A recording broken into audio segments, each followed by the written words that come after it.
I mean, I was a soldier for 34 years. I've never seen scenes quite like that. I was involved in the Gulf War and the capture of Iraqi prisoners. I did 3 tours in Iraq. I did 3 tours in Afghanistan. But at no time have I seen civilians treated like that on detention. The thrust of what I wrote is the 7th of October was absolutely abhorrent, and nothing can possibly ever justify that. But by the same token, it's wrong for Israel to hold to account, to hold responsible, and to collectively punish 2.3 million people in Gaza. That's just morally wrong.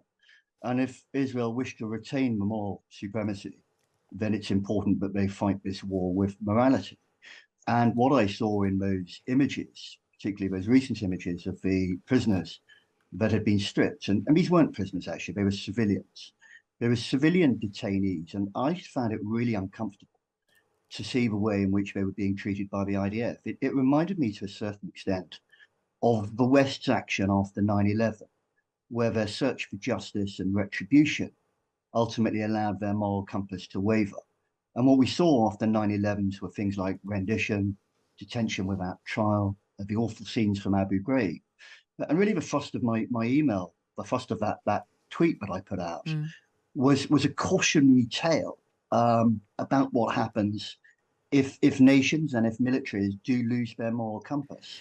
And that's my concern, a sense that Israel seeks to hold to account all 2.3 million Palestinians, which I think is fundamentally wrong. Okay, a couple of points on that then. That particular instance that you talked about of those men partially stripped, sitting in kind of lines, it was incredibly striking. And I think a lot of people would have stopped and looked at that and would have had different reactions. Now, we've spoken to the IDF. The IDF have been asked about that many times. The Israeli Prime Minister's spokesman, Mark Regev, has been among the people who've tried to explain what happened there. They've said that they obviously have to check for weapons because they can be attacked. And actually, they don't necessarily know, do they, who is a civilian and who might be a member of Hamas. You can't tell. They don't advertise who they are. And I suppose that would be their argument for what happened in that particular instance. I mean, I was a soldier for 34 years. I've never seen scenes quite like that. I was involved in the Gulf War and the capture of Iraqi prisoners. I did 3 tours in Iraq. I did 3 tours in Afghanistan. But at no time have I seen civilians treated like that on detention. I absolutely agree that they need to be searched. The threat of a suicide attack from one of those is very real. But the supposition must be from the outset, when they were taken from that UN bunker, like UN compound, that they were civilians. They should be searched. Their visual search, lift their shirts. It's the normal SOP that a NATO country would do. Lift their shirts, potentially even drop their trousers. But the moment the cursory search has been completed, it's entirely normal to allow them to put their clothes back on, to button up their shirt. To keep them naked, not naked, but in their pants, to keep them like that, in stress positions, waiting to be boarded onto a truck to be driven away, still in an unclothed state. That to me looks more like an attempt to deliberately degrade and humiliate civilians. And what the IDF have importantly said is that about 85% of those were subsequently released. They were innocent civilians. When the vital ground in your military campaign is the people, the 2.3 million people in Gaza, that's not a way to treat the civilian population. It will breed further discontent. It will breed further violent resistance to the Israeli occupation in the future. They've got to think about the day after. They've got to think what happens when the fighting finishes. And they don't appear to be doing that at the moment.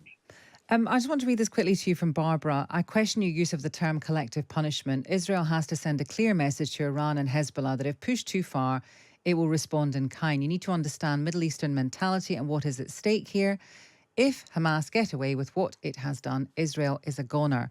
Now that's a view, and I understand what you're saying because you have, you've been in many conflicts and you've been in similar situations. But this is a group of people who feel incredibly vulnerable, and I think perhaps that's the issue here, isn't it? That's why they can't necessarily do what you're saying. I agree 100% with what your listener just said there. 100%. Hamas must go, and at no stage am I ever trying to pretend anything else. They must go. It's the way in which they're dealt with. The long-term destruction of Hamas is a political act. It's not a military act. And this military campaign, whatever it's going to be, 60 days or 90 days military operations, needs to be vested within that long-term political solution. Well, my fear is that the IDF are actually going to exacerbate and worsen this problem, potentially even increase support for Hamas or whatever follows Hamas. They've got to put this into a long-term context and not just lash out. Okay. I have huge sympathy for the Israelis, huge sympathy, but they mustn't react. They've got to think this through and fight this strategically.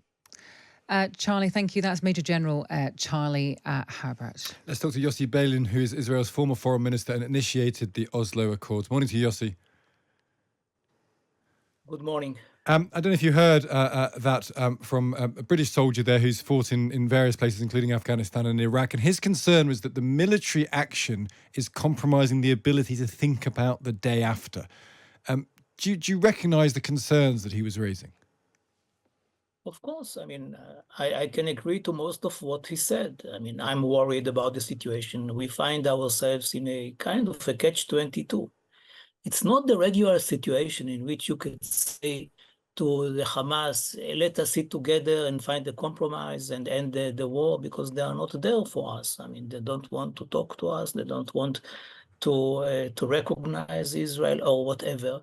And the only way for us, especially after the October 7th, is to put to them this decision, either to surrender or for us to end the war in a situation where Hamas leadership is not there anymore.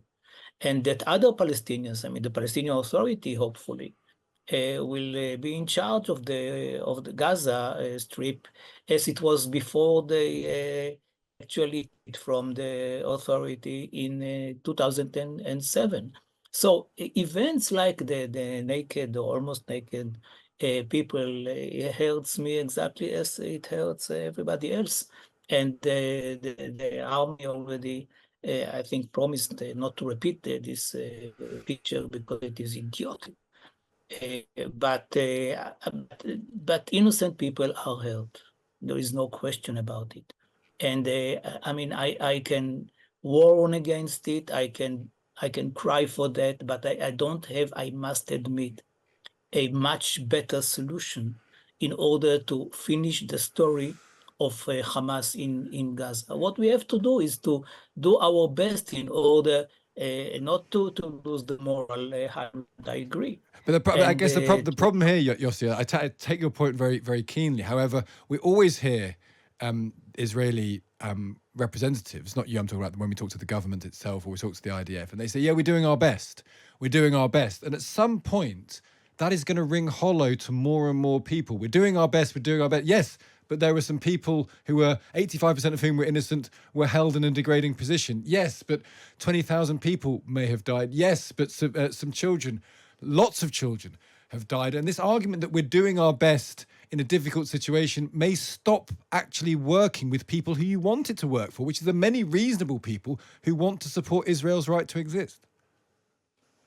I agree with you. There is a problem. I must admit, I cannot suggest something. Let us say so.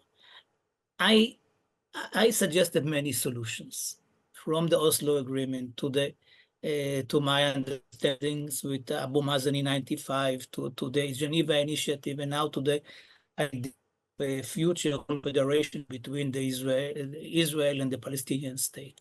It's difficult for me.